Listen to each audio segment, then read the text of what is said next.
visi ir iestiprinājušies un nevienu nemokina kādas graizes un kaut kas tāds, kas nevarētu, kas liktu novērsties no turpmākā. Tad tāpēc arī tie, kas īpaši spējiet pagriezties uz šo pusi, lai jums nav jāklausās ar pakausi, vai nav jāskatās caur ādu, vienkārši droši iegriezieties, jūties ērtā, pievērsiet šai pusē visu savu uzmanību. Un šodien arī mums ir jaunas sejas. Šodien ir vēl tā lekcija, vēl ir tā diena, kad mums var pievienoties, jo pēc tam tas vairs nebūs iespējams. Tātad pēdējā vagonā ir ielikuši mums... Kas? Pats arī paceļies, lai mēs jūs varam redzēt.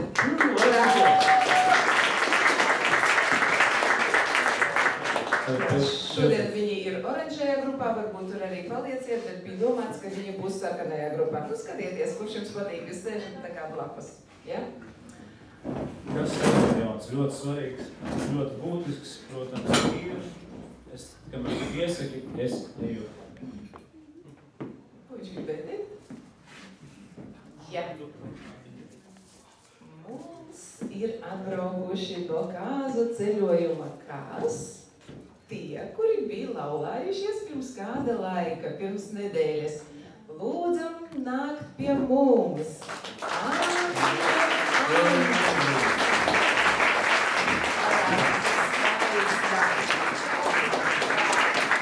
Andris, es ir kopēc mama.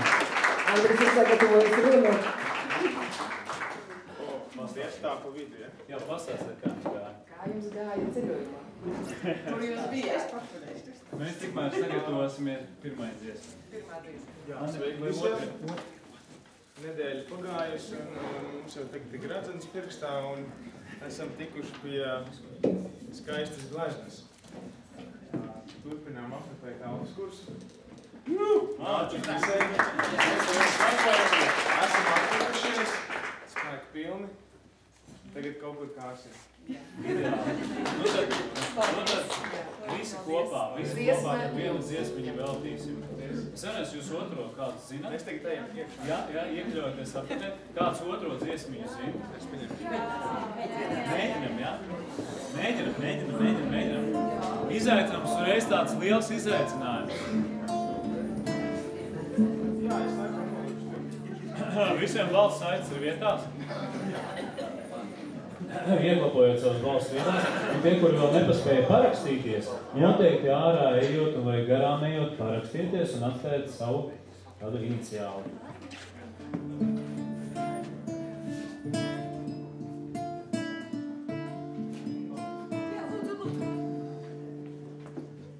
Jā, maestro. Protams, kā tad bez maestro. Mūsu talanti, tā kā arī, ja jums pēkšņi kādam talants.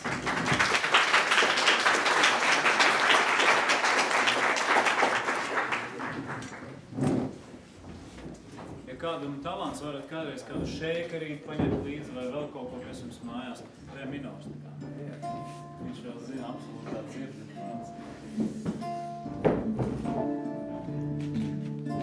Kad mīlestības pačos nav, tevis izvirtu klāt, kad sirds mūri sabrauc nav, tevis izvirtu klāt, kad mazā vīrās tiek uzstātās un dzīve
saņemiet no mums šo dziesmu, un lai tiešām jūsu mīlestībai aizvien izplata tādu patīkamu klātbūtnes, tādu aromātu un patīkamu tādas nojausmas. Un arī, kad mēs esam iesildījuši, es domāju, uzreiz nodziedam arī pirmo dziesmu mūsu lapiņās, jo jums jau tīri labi skan. Tāds labs alfas koris sanāk. Neko nav jāsaka, kāds ir ķiedēns cilvēks. Lai visi kungam dziedā, lai viņš slavējā, lai visi kungam dziedā, lai viņu slavējā.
Šodien ciemos brīnišķīgs lektors,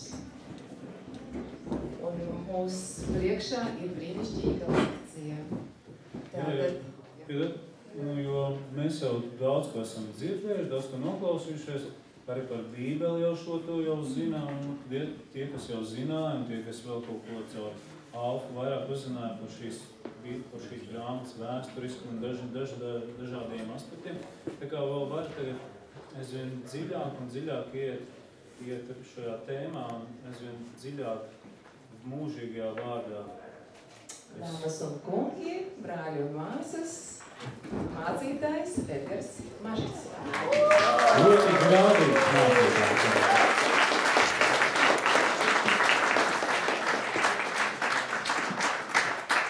Labvakar, mīļie draugi, paldies par aicinājumu.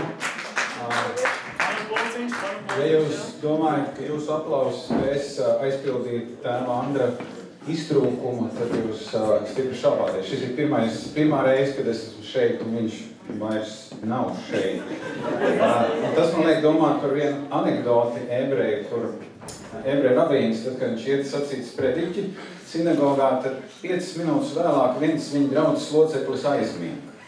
Un tā tas notiek katru sabatu. Un tagad vienreiz viņš iet runāt, un viņš skatās, tas draudzes loceklis jau ir aizmietis pirms uzrunas. Un viņš tagad pēc dievkalpojuma prasa viņam, klausies, kāpēc tu tik ātri aizmigi? Un atbilde bija, rabīni, es jums uzticos. Tā kā, ja gadījumā kāds no jums aizmigs, tad es to uztveršu nevis kā jūsu noguruma zīmi, bet drīzāk jūs mani tā uzticaties, ka jums ir pilnīgi vienalga, ko es jums stāstu.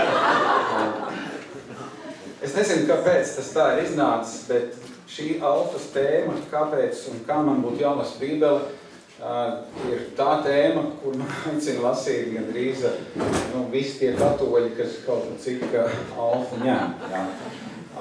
Es negribētu teikt, ka es esmu lielākais Bībeles eksperts, bet, ziniet, mums protestantiem dažreiz ir tāda izjūta, ka mēs jau mākam labāk lasīt kā tie katoļi.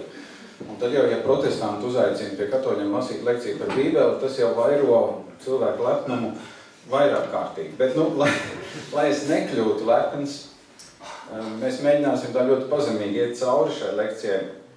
Jo mana pirmā saskarsme ar Bībeli personīgi bija, mammai bija vecā drukā Bībele, iesietā pa jaunu, un viņai kristību dienā bija uzdāvināta jaunā derība un psalmi 60.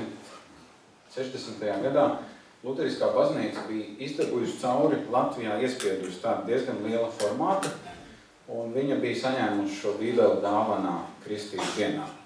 Un tad būtībā šīs divas Bībeles, bet, jāsaka tā, ka tāda pirmā saskarsme man bija ar veco druku. Mamma man mācīja veco druku caur Bībeli. Un tā bija tāda interesanta pieredze.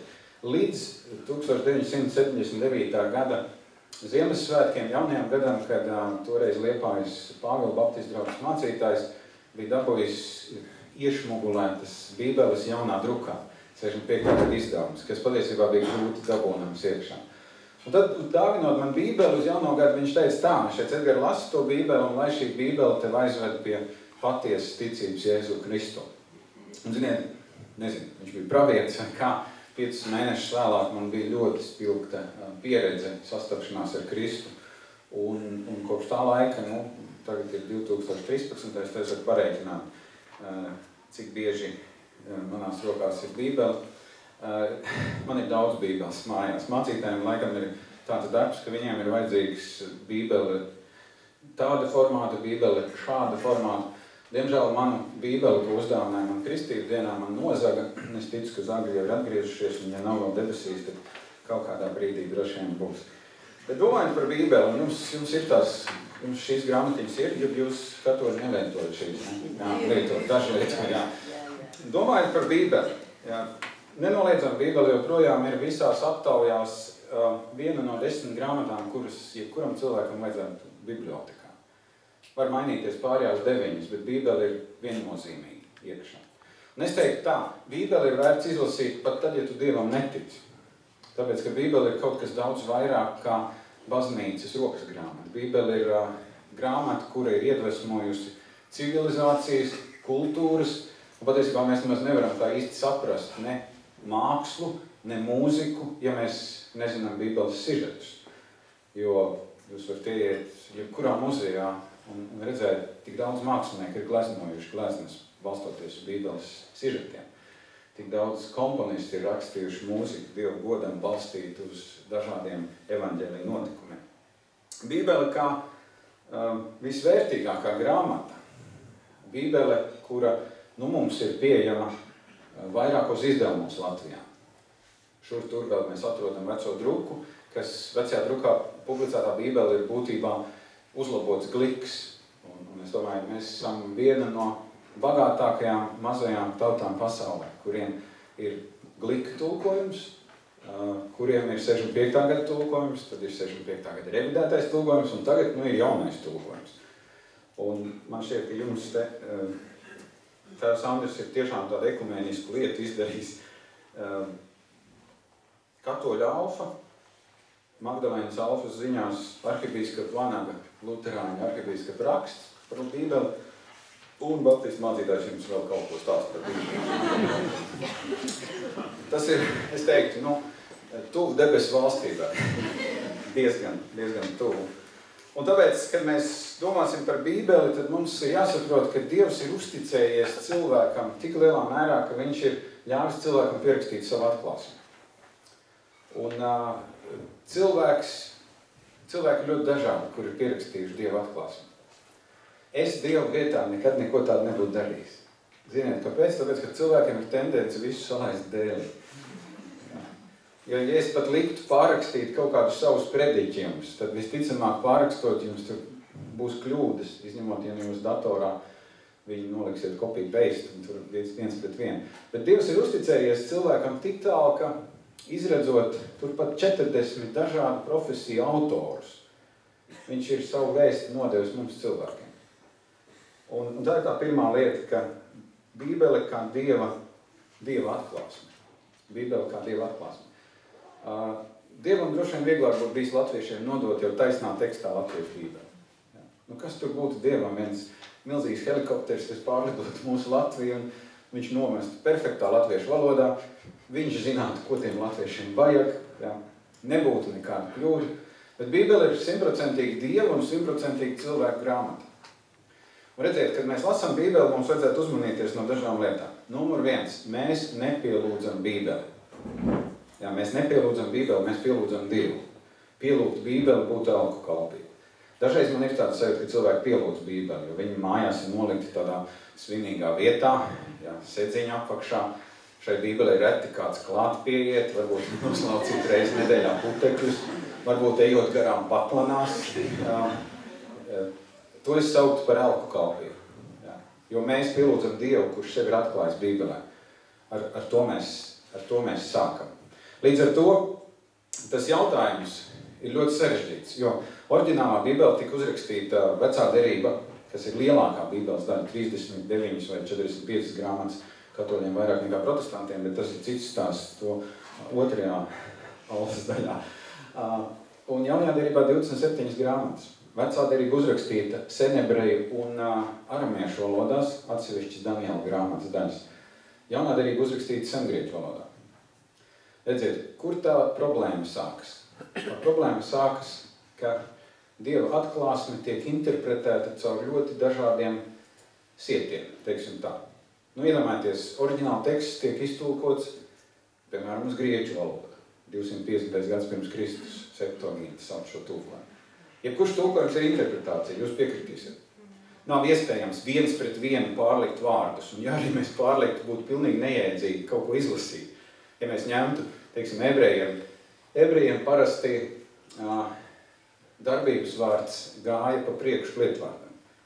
Nu, tad Bībeles iesākums būtu iesākumā radīja Dievs debesis un zemi. Nu, mēs tā īsti latvieši tā kā nerunājam, tāpēc mēs sakam iesākumā Dievs radīja debesis un zemi.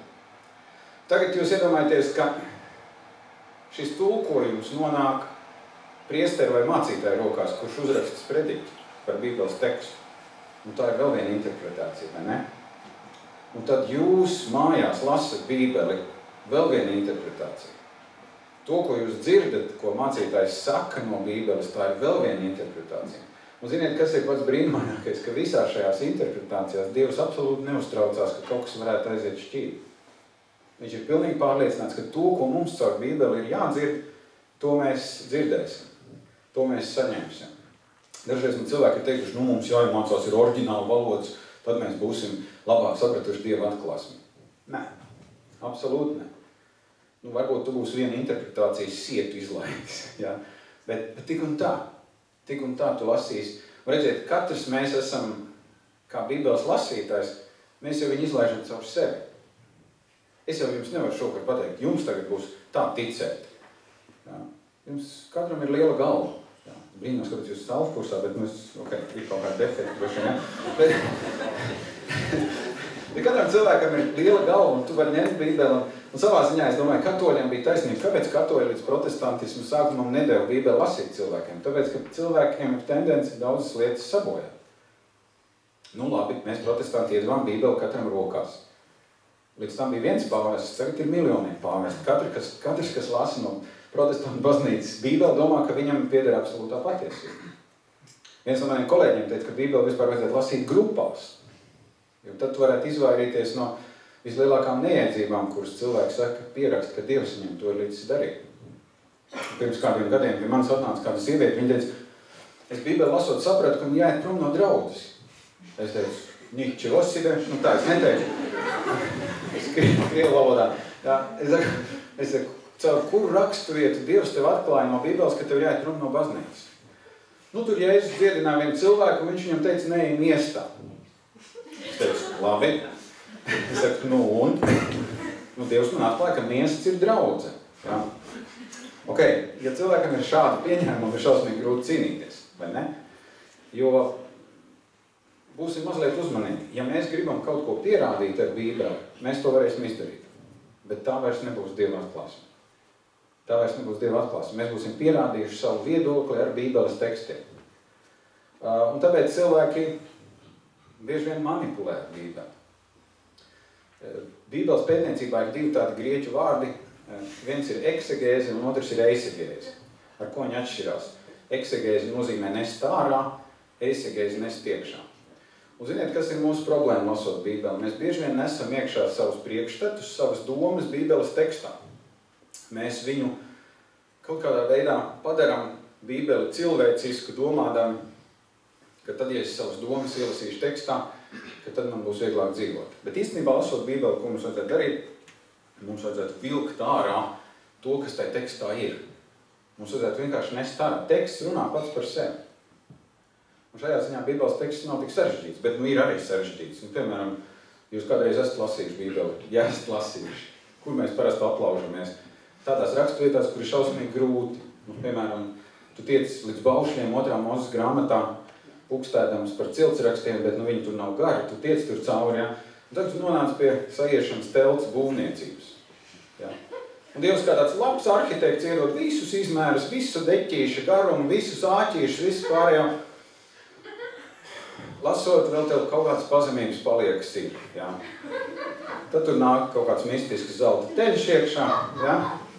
Un tagad domā, ka no 35. nodaļas tu varēsi superīgi lasīt tālāk. Kas tev to deva? Ja? Tikpat cītīgi, kā Dievs ir iedevis instruktāžu Mūzes turpmākajās nodaļās ar visiem āķīšiem, ar visām sagām iedot tautā. Ja? Un mēs tagad lasam to šodien. Un mēs jautājam Dievs, vai tas ir kaut kas tāds, ko man tā kā vajadzētu zināt? Ja?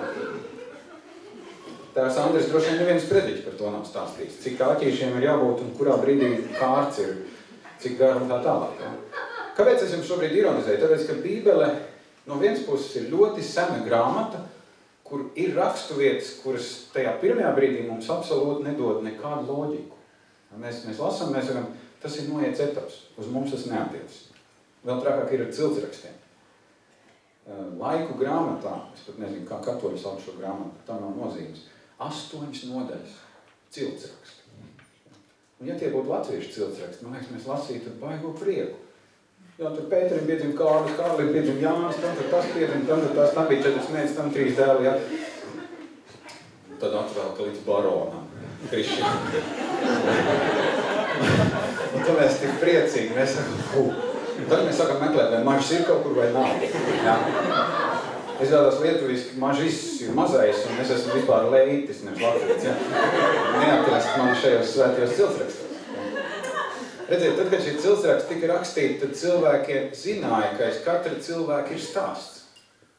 Nu, tas būtu apmēram tiešām, ja mēs teiktu, mēs vienkārši latvieši, mēs teiktu, ok, Krišjāns Barons, nu, es domāju, lielākai daļai mēs zinātu, kas ir Krišjāns Barons. Cilvēks, kas tur staigāja daimus kā pakārt, ja? Tāda jaunieša sāk, ja? Un vāca tautas dziesmu skolā. Ja? Skapis gan laikam vēlāk, protams. Bet, nu, tā ir modernā versija, kas ir Krišjāns Barons. Ja? Bet, nu, lai jūs tagad vestu bišķi pie miera, jo es jūtu, ka es bišķi tālāk maizgājis. Kāds tad ir Bībeles mērķis? Un ko mums vajadzētu no Bībeles lasīt? Un ko mums vajadzētu varbūt lasīt mazliet vieglāk, kā mēs dažreiz iespringstam. Protams, ir viegli, ka tās grūtās raksturvietas, tad mēs tikai šķiram uz priekšu. Ja? 3. Mūzes grāmata, jeb Levitu grāmata, viss par upurēšanu. Ja tev ir lauksaimnieka gars, ja tev ir daudz lopi, lasi un priecāji. Ja? Bet piespiest, lai cilvēks ar tādu milzīgu dievbību lasītu šīs raksturvietas, mēs nevaram. Un iespējams, ka to arī nevar.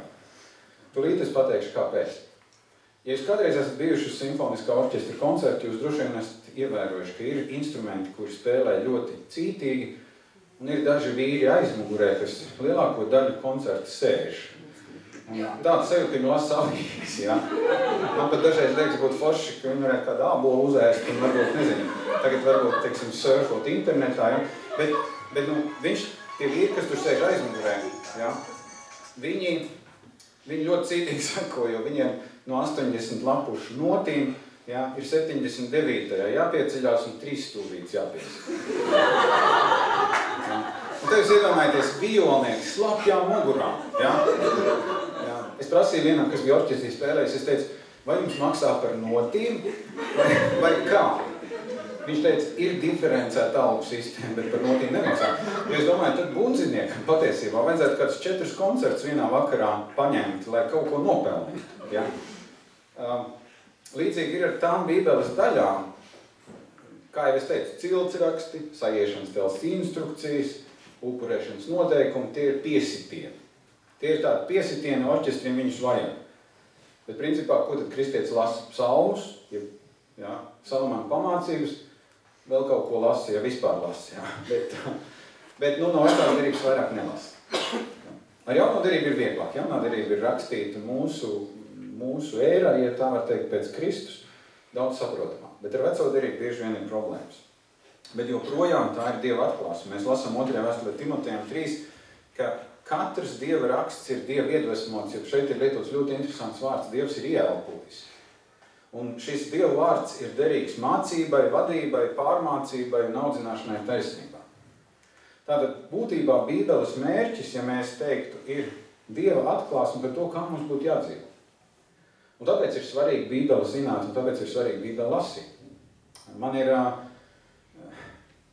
bijuši cilvēki, kuri saka, es vairs Bībeli nelasu. Ja. Es saku, kāpēc? Tāpēc, ka es vienreiz izlasīju, un tagad man mācītājs visu pasaka, ko vajag, un man nevajag Bībeli lasīt. Bet es gribu teikt, vajag lasīt. Un kāpēc vajag Bībeli lasīt? Tieši iemeslu dēļ, ka tā ir Dieva atklāsme priekš manis un priekš tevis. Varbūt nevajag iekrist tādā zīlēšanā ar Bībeli. Jūs zināt, ir cilvēki, kuriem ļoti slinkums lasīt sistemātiski Bībeli, ja? Bet tad viņi pielūdz Dievu, viņi saka, Dievs uzrāda man kādu tekstu un ver vaļā. Un tad viņi skatās, jo patiesībā ir uzšķīries tāda nodaļa, kas absolūti nekāda loģika nav, ja? Bet kaut kas no Dieva vārda, ja reiz Dievs licis uzšķirt, tad ir. Un tad kaut ko mēs izvelkam. Ja? Vienreiz viens cilvēks atnāk, viņš saka, man Dievs atklāja vārdu par 2 māsām, kas ir netiklis no vecās derības, ja? Uzšķīrās, ja? Es saku, labi, es saku, kas tad ir ar tām māsām? Viena ir mūsu draudze. Ja? Es saku, labi, es saku, kas ir otrā? Terēzīte no bērna Jēzus. To vēl nezinu, to vēl Dievs nav atklājis. Viena ir mūsu draudze. Ja? Kāpēc es esmu pret uzšķiršanu?